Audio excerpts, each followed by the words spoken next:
call. Start down there with Donna. Donna Gockler, Parks and Rec here.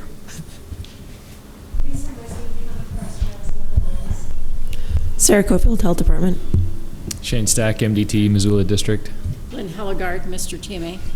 Corey Aldridge, Missoula Urban Transportation District. Ellen Buchanan, Missoula Redevelopment Agency. Mike Haynes for the city. Just like you were here on time. Yeah. John Wilson, Missoula Public Works. Karen Hughes for Pat O'Haron, Missoula County Community and Planning Services, also serving as proxy for Dory Brownlow.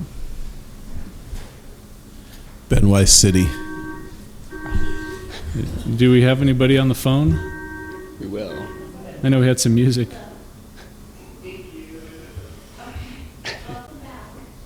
We're taking a roll call now on the phone. Do you want to say who you are? This is Vicky, planning and MVP. We don't have anybody in the audience unless I'm not seeing them. All right. Okay. Next on the agenda is the approval of minutes. I'll seek a motion. I'll move approval of the minutes. Okay. You have a first? You have a second? Second. A second. Any discussion on the item? Seeing none, all in favor, say aye. Aye. That passes. Now is the time for public comment. If anybody would like to give public comment, all right. Then we'll move on to new business.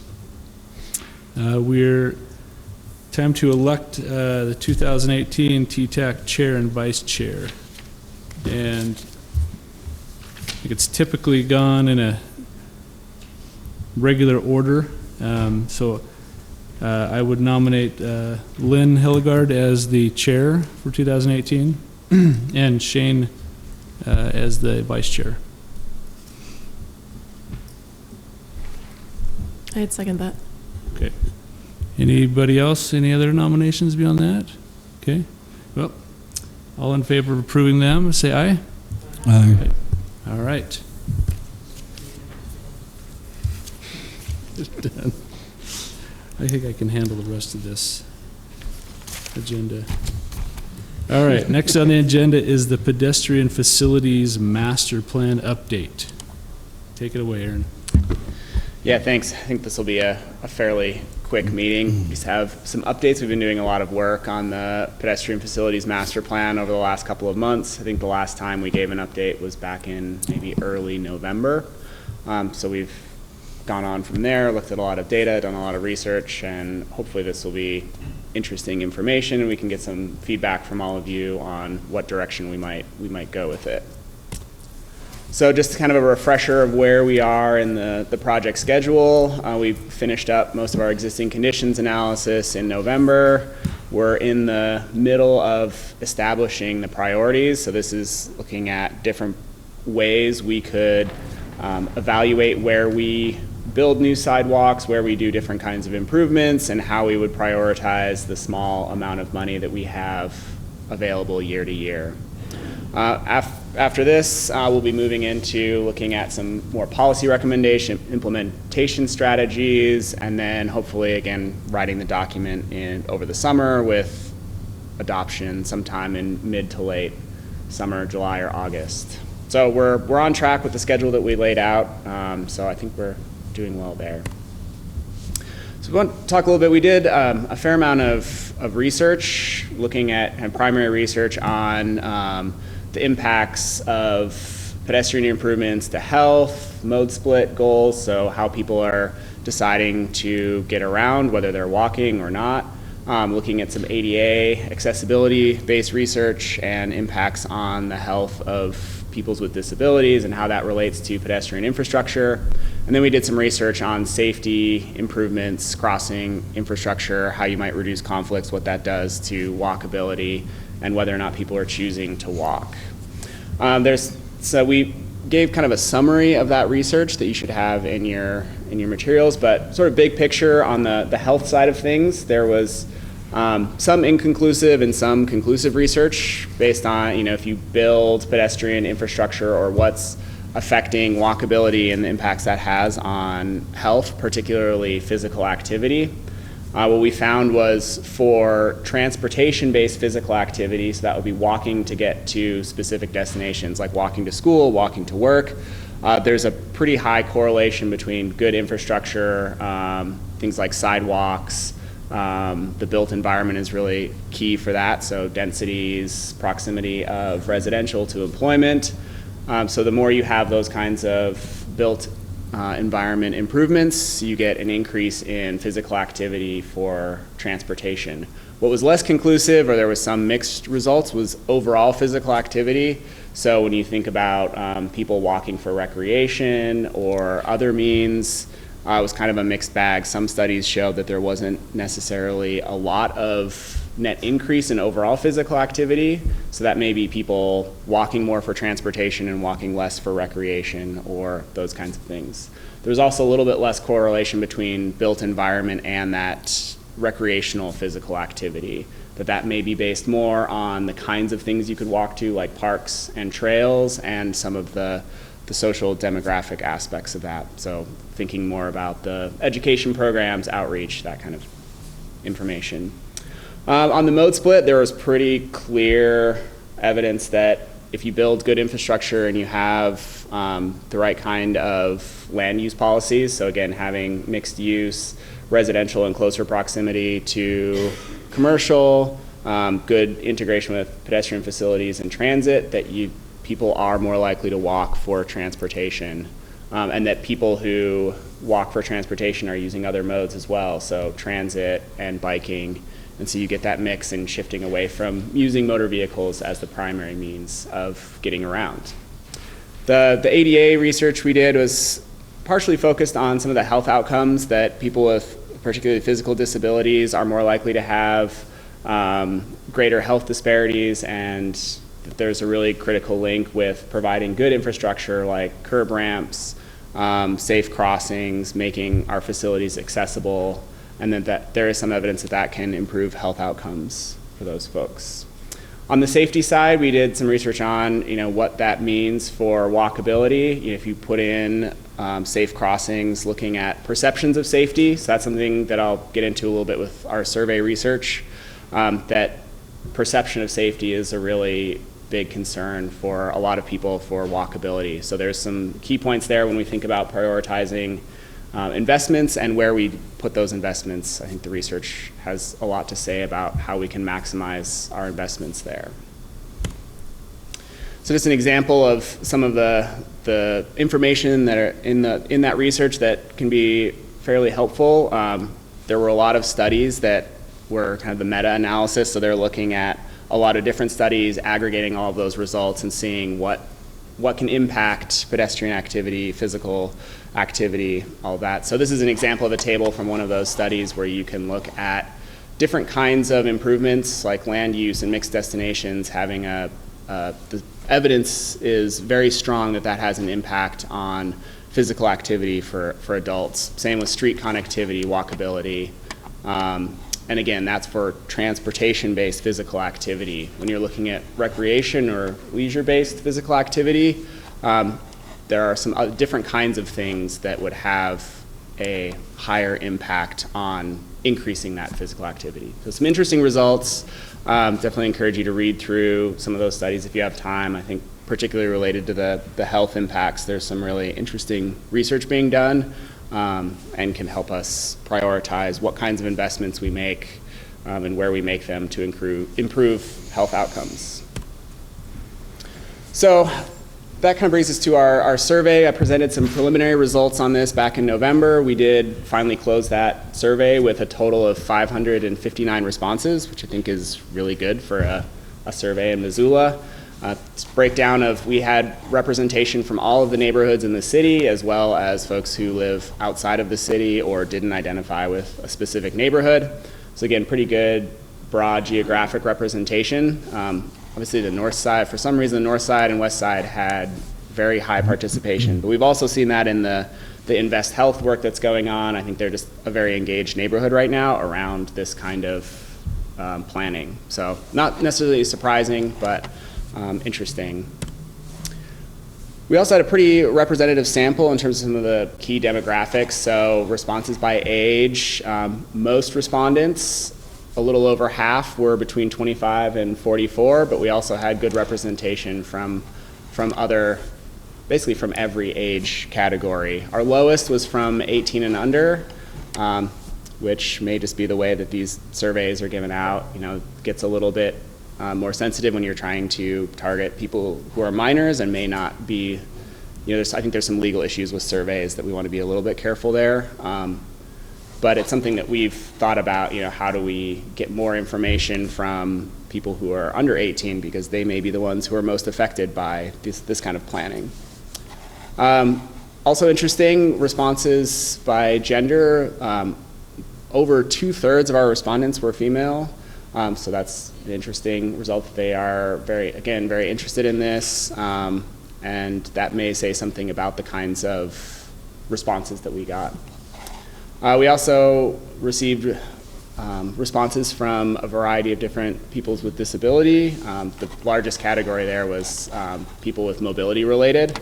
So one of the next steps we're going to do, looking at this data, we haven't had a chance to yet, but start doing some crosstab analysis to see what priorities are for peoples with disabilities versus people without. Because I think that, you know, if one of the goals of this plan is to make sure that our pedestrian network is accessible to all ages and all abilities, that will be a very critical piece of, you know, what are the barriers to people with physical disabilities. And then, you know, we asked about race and ethnicity, and it, you know, shows what most other surveys in Missoula show, that the vast majority of respondents are white or Caucasian. But we did have some responses from various other ethnic and racial groups in Missoula. So again, based on demographics, we had a pretty good representation of Missoula, both geographic and demographically. So on to the results. Nothing has really changed significantly since the last time we presented in terms of barriers to walking in Missoula. The top three are all related to busy streets. So those are where people have the most concerns in terms of a barrier to walking. And that's including not having enough safe places to cross, people driving too fast, and missing sidewalks along those busy streets. So that kind of supports the research that we found, that crossings are a very important piece of the pedestrian network being accessible. Yeah, Owen? Is there any way to,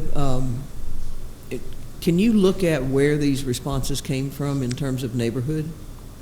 We can break the responses down by neighborhood, and so we could look at these responses by neighborhood, but we don't have specific people didn't give their address, for instance. It was just. But you know, north side, west side, yeah, you know, the various. Yep. The one that surprises me is people not stopping for pedestrians crossing the street. I mean, downtown is probably the most amazing place I've lived in terms of courtesy of drivers. Right. And I'm wondering where those responses are coming from, and where we have drivers that are being inattentive, or where we need to do the next sting operation. Right, and we weren't necessarily asking people where they were walking, so it might be hard to get any real conclusive, at least through this particular survey. We can certainly look and see if different neighborhood residents have differences in how they responded to that particular question, but it might not tell us where they're walking regularly. At some point, it might be worth drilling into to know definitely. where we need to be paying attention in terms of enforcement. Yeah, definitely. So the other question we asked was about the importance of different kinds of improvements for the pedestrian network. And again, the top rated improvements were not necessarily unsurprising. The first was streets where pedestrians have been injured or killed. So again, the safety aspect is coming out very strongly in the survey. Areas that serve low income and transit dependent populations, so there's some concern about social equity in respondents, and then along and across busy streets. So that's clearly, you know, that safety aspect is very clear in the results that we got, that is a big barrier to folks, and an area that we might want to consider spending some additional time and resources addressing. So now that we did all this research, we have the survey, we've done our existing conditions. The question is how we're going to use all this information and what we're doing with it. And right now we're using this to help look at establishing priority areas. So what's the data that we have available? What are our preferred outcomes? What does the research show? And how can that help us inform where we should prioritize our investments in the pedestrian network? We also are going to use it fairly heavily to identify the safety and accessibility improvements. So again, do we want to use, there's questions of how we prioritize different kinds of projects. So new sidewalks versus crossing, safety, all of those different ways we can funnel money into and improvements into the pedestrian network. And then we'll have some policy recommendations ultimately that will draw, I think, heavily on this research in terms of how we can, in addition to just building new infrastructure, how can we promote a more accessible pedestrian environment in Missoula? So the stage we're in now is looking at this prioritization and establishing areas where we should prioritize investments in the pedestrian network. To give you a little bit of context, the City of Missoula's current sidewalk master plan primarily used pedestrian generators and geographic distribution for prioritizing sidewalks. So looking at places like the university, downtown, some of the really big generators and attractors. We're taking sort of a similar approach, but looking at a little bit more data and trying to be very analytic about it, while also including some socioeconomic data. So the way we approach these 5 options that we've developed is we started with 2 options that were one based solely on socioeconomic data. So this is information like income and vehicle ownership, obesity rates, things like that. And then we had another model based solely on the attractors and generators. So this would be things like schools, parks, bus stops, residential and employment density, the things that are generating and attracting employment, so sort of the built environment side of evaluation.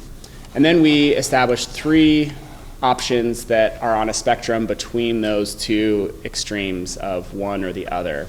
So looking at, combining that data, but weighted more towards the socioeconomic data, kind of splitting the difference 50-50, and then weighting more towards the attractors, generators, but still factoring in socioeconomic data. And feel free to stop me at any point as I'm going through this if it doesn't make sense, because there's kind of a lot of data and not a lot of math, but a little bit going on here. So we broke the data down we had available into those 2 categories. So in the socioeconomic data, we included low to moderate income populations, obesity, 0-car households, disability, and people 65 and older. On the attractors and generators side, we included schools, transit stops, grocery stores, parks, commuter paths, post offices, medical clinics, nursing homes, emergency support services, religious and civic. So those are things like churches and meeting spaces, fraternal organizations, places where you might have public congregation or events or things people could be walking to. And then we also included the residential and employment density. On those 2, so for the density measures, we set some cutoffs. We used some research. There wasn't a lot out there that gave us really clear guidelines of this is the residential or employment density you need for it to be walkable. There's a lot of other factors involved there. So one of the places we got some guideline for this was through the transit studies, so looking at what would support a transit-oriented development. So there was some research done for the Brooks Corridor looking at, and in previous studies for Mountain Line, and we kind of used that as a benchmark of what might be a good density standard. So that for employment, that's greater than or equal to 12 jobs per acre, and for residential, it's 7 households per acre or greater for the highest density. Did you have a question, Ellen? No, I was just wondering what up to 90 points meant, but you clarified how you define residential density. Yeah, so that's actually a typo too. That's from a previous iteration of our scoring. So residential, the points, so that brings us into how we scored these things. We made a decision to score all of these equally because we didn't want to necessarily make any value judgments on what's more important or not. We did have our steering committee meeting on Tuesday, and we got some good feedback on how we can come up with some different analysis where we weight some of these, particularly these attractors, a little bit differently. So we haven't had a chance to do that analysis yet, but that's kind of our next step, is to seeing how that affects the rating and thinking about some of these, like such as schools, transit, parks, schools, and commuter paths being maybe more important for both health outcomes and for mode split goals than maybe some of the other criteria. But for the maps that I'm about to show you, all of these were scored equally, just to see how different areas might rate when looking at all of these things equally and not making a value judgment about what might be more important or not. So each option has a maximum score of 100. We weighted all of the data equally throughout the scoring, and I'll kind of go through some of that math process on each of these. Are there any questions about this before I get going? The data that we used and how we were scoring? And again, disregard this 90 points here. That shouldn't be in there. Was there any factor for functional classification of roadway? Like, does an arterial is there any thought that an arterial should have sidewalks before a collector, before a residential street, or anything like that? Yeah, not in this piece, because this is just looking at geographically around the city where the higher priority areas are. When we get to actually select criteria for selecting a project within a high priority area, that's, I think, when the arterial collector question might come up. So keep that in mind. I think we'll get to that a little bit more towards the end. So to give you a sense of what the data looks like before we got to the composite priority maps. So this is an example of socioeconomic data. Most of this is based at census block group or census tract level, so it's sort of larger aggregate areas. This particular map is just an example of areas with higher rates of obesity, and a lot of this data we got from the Invest Health team, so that we're using consistent data amongst different planning processes. So you can see there are large areas. The data is not necessarily as refined as some of the other, so that has an impact on what that map might look like, because all of these areas are going to score the same because they're all within an area of high obesity. And just for the actual maps, we were scoring at a block level. So all of this data is being funneled down to an individual block when we get to the actual maps. So for the attractors, generators, looks a little bit different. We typically applied a quarter-mile buffer, because that, in most of the research, that is what is considered, an easily walkable distance. When we talk about people walking to school or bus stops in particular, a quarter mile is often kind of the easy metric to use. So that gave us a way to start to further refine places that are generally close to these different attractors and generators. So again, this is just an example. This is the transit stops. We used only high ridership transit stops as a way to kind of, again, further refine. One of the things we struggled with is the more data and the more comprehensive it is, the less refined your maps can be. So if you're looking at every transit stop, that might be the whole city would be within a quarter mile of a transit stop. And so it doesn't really tell you anything about what your highest priority areas for investment might be. So we use this as one.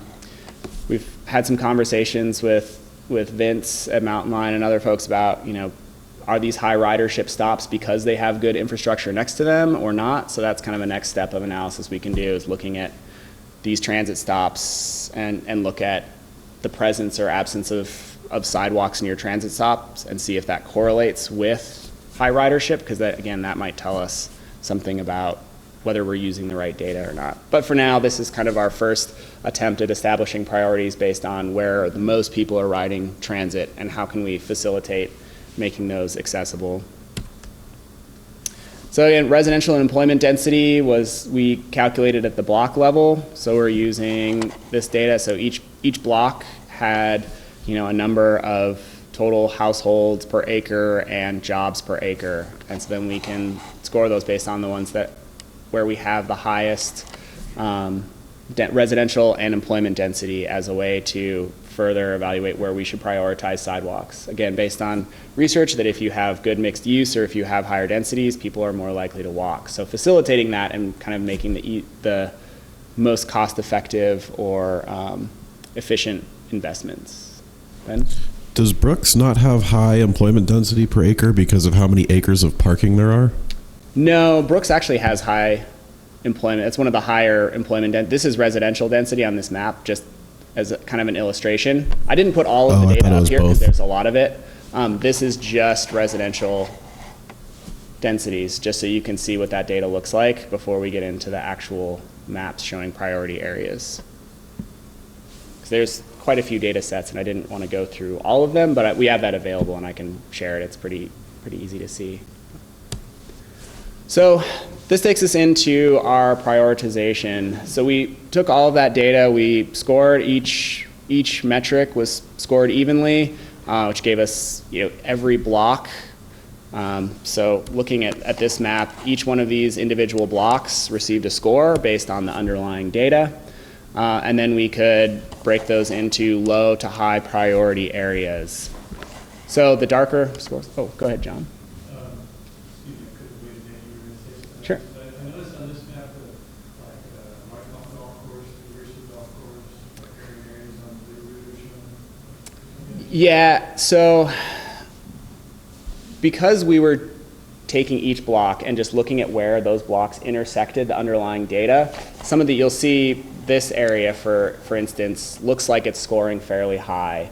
That's in part because its edge runs very close to the university, and so it's picking, those quarter-mile buffers sort of extend a bus stop, even though no one's going to walk from the M down to a bus stop, and no one lives up there. It's something that we need to clean up, I think, when we do the final maps for this.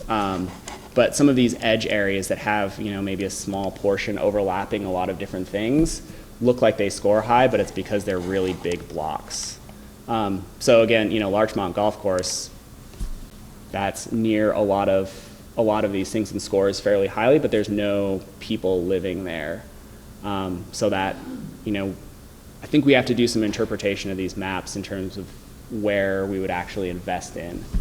Does that make sense? And some of it we can clean up. Some of these outlying areas, it's sort of a relic of a really large block that happens to be sort of adjacent to a lot of these, being close to the university and all of the things that are surrounding the university just happens to score highly. Or in this case, because this is the socioeconomic, there, may be a high percentage of people over 65 or low to moderate income or some of those things that are scoring very high for this particular block, but that doesn't mean we would build sidewalks up there because there's no streets and there's no people. So I think we've got to. Oh, yeah, right. Yeah, exactly. So this is, again, just looking at that socioeconomic data. So this is sort of one end of the extreme of how we could prioritize based solely on maybe social equity and that demographic data. The next extreme, or the other extreme, would be looking solely at the attractors and generators. So this is just looking at proximity to bus stops, parks, commuter trails, residential and employment density. And so you can see it's, because a lot of this data is more refined, especially the densities are at the block level, you get a lot more variability within. So this poses maybe some challenges for what we ultimately decide on as a priority map. There may be some cleanup that we would do, some of these areas that it's a low priority block within, it's totally surrounded by high priority blocks. We would probably just smooth out those lines a little bit, but it tells you a little bit about where your highest densities and your highest densities of those attractors and generators would be. Again, you get some of these outlying areas because the edges of those overlap with a lot of things. They look like they score high, but in reality, there's really nothing up there, so we may not be in the final version of whatever priority area map we have. We would probably try to clean up some of that. But you can see on this map some of the priorities shift. The Brooks corridor, portions of that stand out much higher. Maybe some slightly different parts of Franklin to the Fort. So any questions on that piece? All right.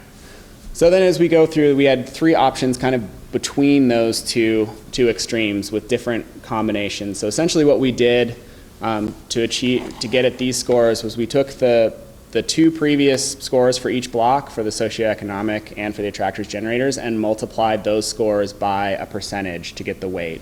So in this instance, we were weighting more heavily towards the socioeconomic data. So we took the score for that block, or a particular block, took that socioeconomic data score, multiplied it by 0.7, and added it to the attractor generator score multiplied by 0.3. So you're still at a total maximum score of 100, but 70% of that score is based on socioeconomic data, and 30% is based on the attractors and generators.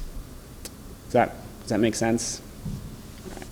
And in the handouts you have, the data that we have and how it breaks down and how it was multiplied is kind of at the bottom of each of those pages. So again, we're using the same data for each of these, just weighting things a little bit differently. I also did a 50-50 because we wanted to see what it would look like if we just said, all equally weighting socioeconomic data and the attractors generators. Again, you start to see, and we definitely noticed some strong patterns on all of these maps, that certain areas, downtown shows up as a highest priority in pretty much every model that we ran, which makes sense when you think about the demographics of downtown, the density of attractors and generators, that would be a high priority area. Again, when we're thinking about where we actually just make improvements or spend money, downtown has a pretty complete sidewalk network, so we're not necessarily going to be building new sidewalks in downtown. But when we think about sidewalk repair or safety crossings or ADA improvements, we should be thinking about downtown and whether that, there are improvements we could make there.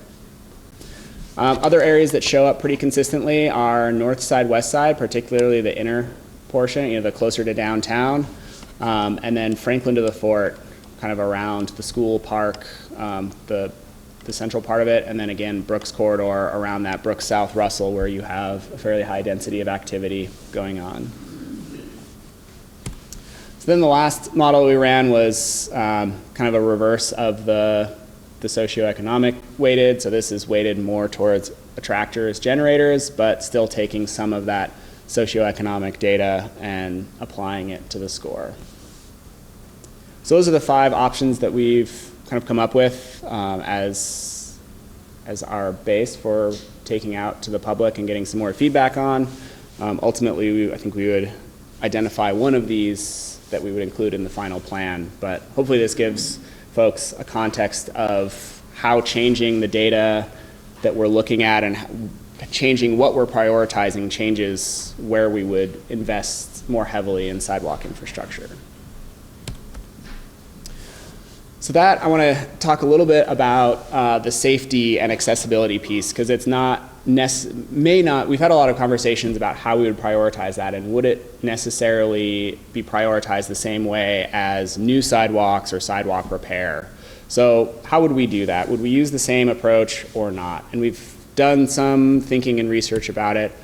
And based on our survey results and some of the research, as I mentioned earlier, people are really concerned about busy streets. So thinking about speed and volume of our roadways when we're thinking about particularly pedestrian barriers. So not just, a missing sidewalk is obviously a barrier, but so is a Brooks Street, for instance, where you have high speeds, high volumes, and people can't get across. So we generated this map just kind of as a way to start thinking about, would we prioritize those safety pieces differently than new and repaired sidewalks or even accessibility? So this is a map, and I think you may all have this. If not, we have it out there. We can send it along. But it's just identifying, and I think everyone can understand this, it's speed and volume. So the weight of the line is the volume of that roadway, and then we've labeled the speeds just as a kind of easy way to note that. So you can start to see where those barrier areas would be. Brooks Street is clearly a barrier. Reserve Street is a barrier. Some of our other arterials, Russell Street can be a barrier. So thinking about those as if you're walking, if you don't have a place to get across those streets, you're not going to walk to and your destination's on the other side, you're not going to walk there. So maybe a different way, and Ben, this might get to your question about how do we handle collectors and arterials. Those are clearly a higher barrier, all other things being equal, than a residential street. Donna, yeah. On this map, does it also show where we would have accidents related to use of the bidder at Milwaukee Trail at the various street crossings? Because the trails aren't on there, so I can't really tell. Oh, right. Yeah, these are all our pedestrian crashes. All the dots on here are pedestrian crashes. So one That's a thing good I'd like us question, to yeah. consider, because it's a pedestrian plan, not just a sidewalk yeah, plan, we're talking yeah. about moving people. Those trails play a pretty critical role Yeah, in moving absolutely. peds. And so understanding if we've got problems at those intersections would be nice too. Yeah, no, that's a good point. We can throw those on here, so Thank we can, you. particularly with the crashes and seeing if Yeah. there's a correlation between trails But- and. If there was a crash on the trail, it would be on this map. It would just be kind of a floating dot, right? Yeah, right. So maybe the trail crossings are safe. I mean, they don't see crashes. This might be, maybe, trying to think of, yeah, we'll have to, we'll put the, I think it'll be helpful to have the trails on here. That's a good point. We were thinking more in terms of just identifying where the collectors and arterial, the speed and volume, so we weren't necessarily thinking about trails, but I think that's a good point, that that's a really key piece of making sure that those are safe crossings. And you can also see from this that most of our crashes are on those collectors and arterials. And more crashes typically around roadways that have higher volumes or higher speeds. So this is something we're looking at and trying to think about.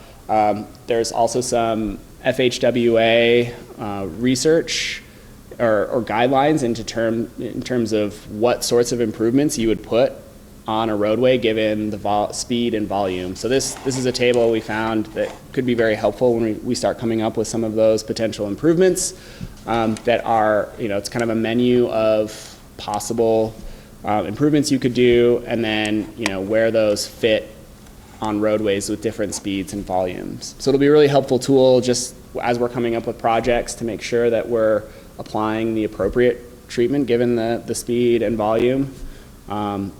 And that there are some that are, highly recommended or should always be considered improvements for those different roadways. So this is something that we're looking at and making sure that, when we think about prioritization, that we're thinking about all of the different kinds of improvements that we might do and how we would do those differently. I haven't talked much about ADA accessibility. That's something else that we had a lot of conversation at our steering committee meeting about. How do you prioritize ADA improvements? So we have a lot of places around Missoula that have sidewalks, but there are no curb ramps. So Lewis and Clark neighborhood has big areas that have good sidewalk connectivity, but there is really no ADA connectivity within, curb ramps within that area. So would that be a priority for taking those existing sidewalks, bring them up to current accessibility standards, ADA standards, to make our existing infrastructure accessible, or do we prioritize, just building new sidewalks and facilities in places that don't have any? Something that how we invest that money is kind of the next step in the process. So we establish in this this stage of the project our priority areas, particularly for new sidewalks. But then we need to think about funding, and this is part of our implementation, kind of the next steps. There are different kinds of projects, and how much money in the limited amount that we have available do we invest in each of those different things, and what is the most important piece to invest in. And then from there, there's selecting projects. So within the priority areas for a new sidewalk, there needs to be some basic criteria for how we would select the most important project within that priority area, or give some guidelines on how to address that. So that's more or less where we're at right now. Our next steps, we have a bunch of information out on our website right now, including some maps of our existing conditions and a map to collect even more public input on barriers and issues with the pedestrian network. I don't know that we'll get a lot more from that. We've collected a lot through the long-range plan and our volunteer data collection efforts. They collected a lot of individual barriers and photos and things that will be very useful for identifying where we have barriers. But it's another opportunity for people to to participate if they want to. We have a public meeting planned for February 21st at the Missoula Food Bank.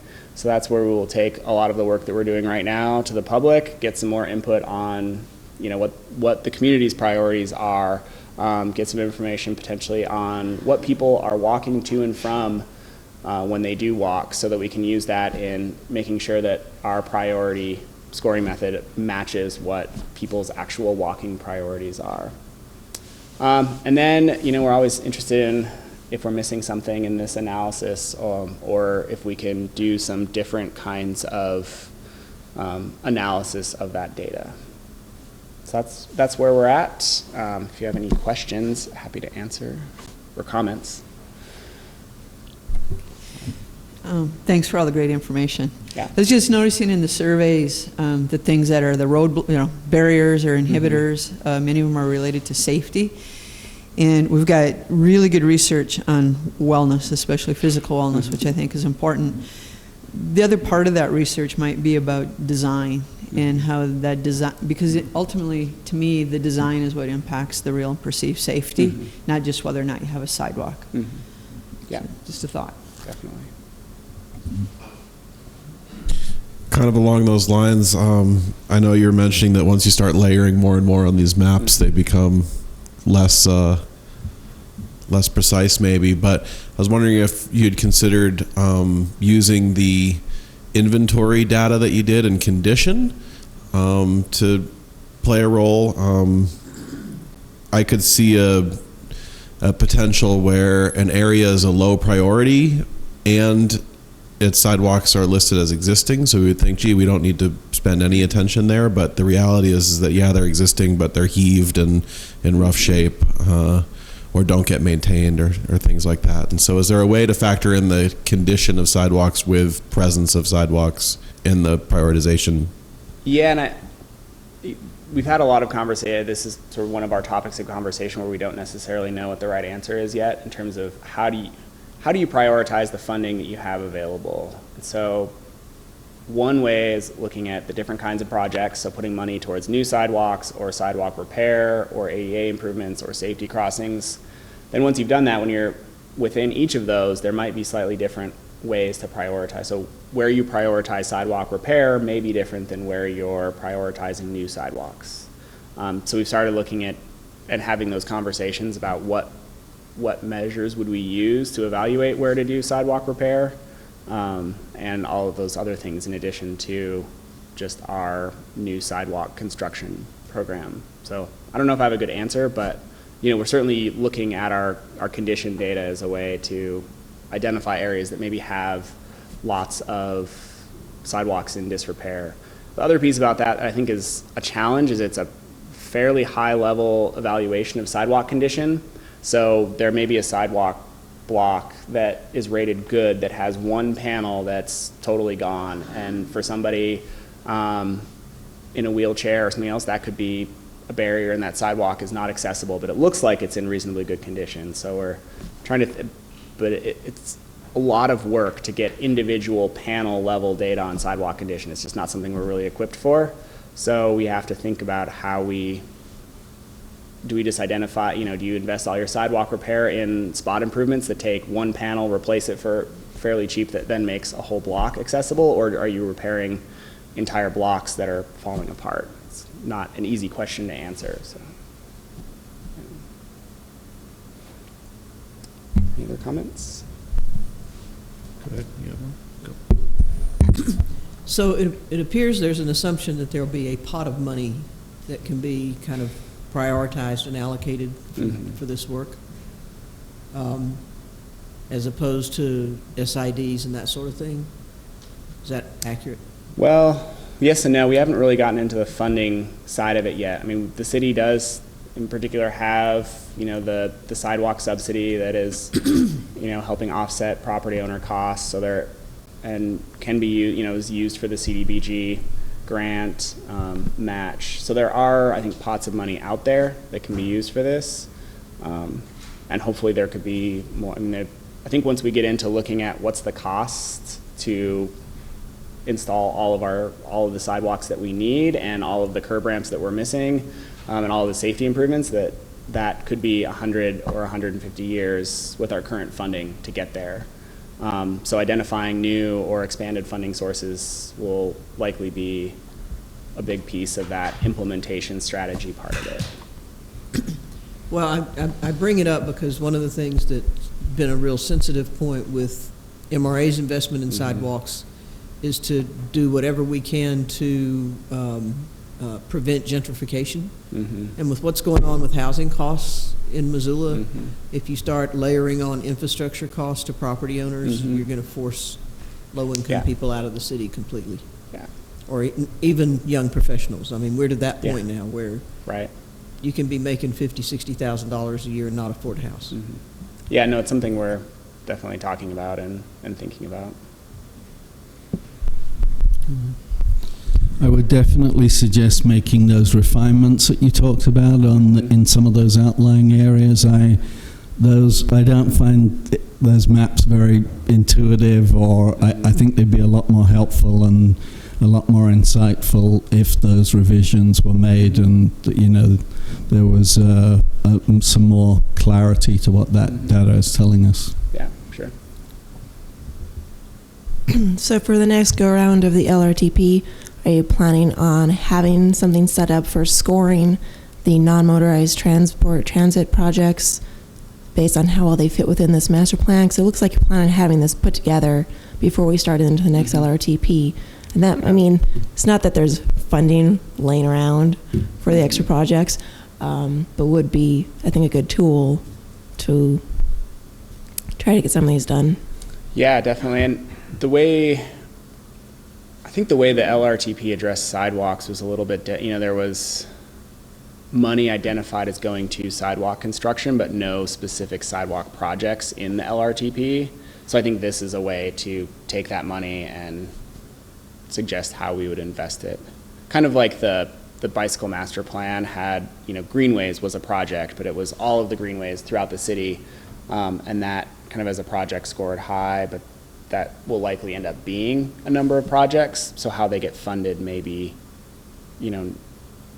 determined project by project, whereas the LRTP kind of had it as a whole funding category. Does that answer your question? And I think we'll use all of these infrastructure plans when we get to the LRTP to identify which projects are going into that plan and being recommended for funding. So,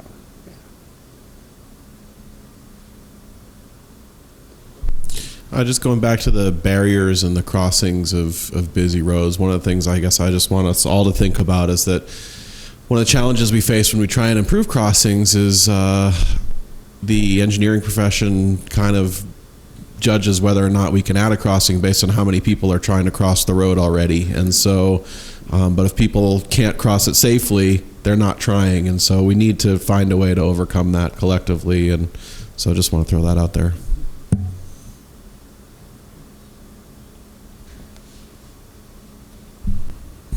Any other questions or comments? No? Well, thank you for that report. It's very thorough. Yeah. Looks like you put a lot of work into that. Now we will move on to old business. We don't have any. So we'll move on to announcements and closing comments. Does anybody have any announcements? Closing comments? No? All right, then we will move on to adjournment. We are adjourned. Thanks.